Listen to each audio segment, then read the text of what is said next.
mo irang wan namatsika.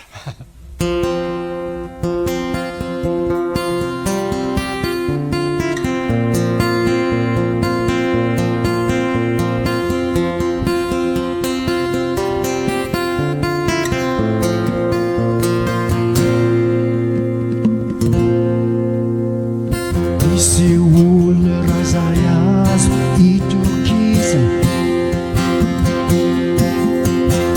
izy mantsino iakinanao amin'ny andro sahirana,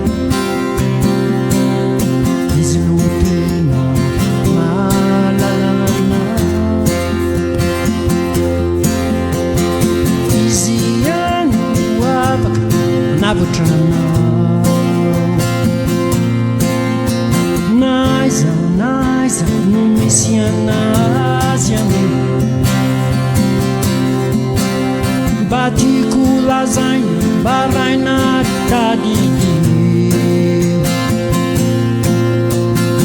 Izy mantsino namanay, izy mantsino akamanay, izy mantsino namanay.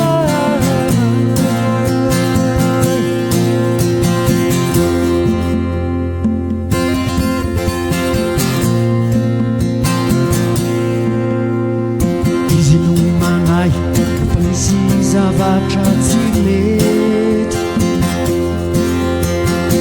izy ihany no mitsity amin'ny andro fety,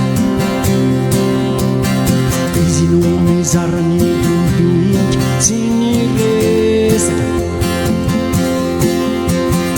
manamay raha ny ora efa mavesatra.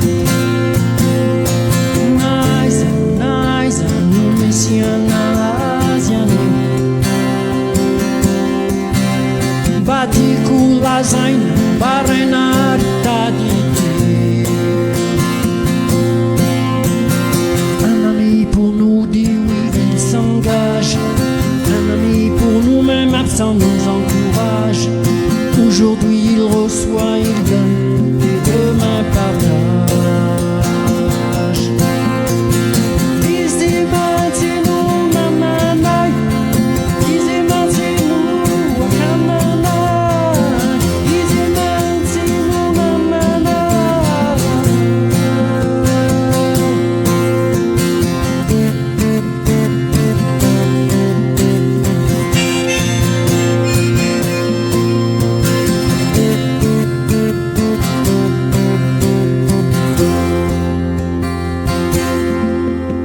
Naiza no misy anazy anio,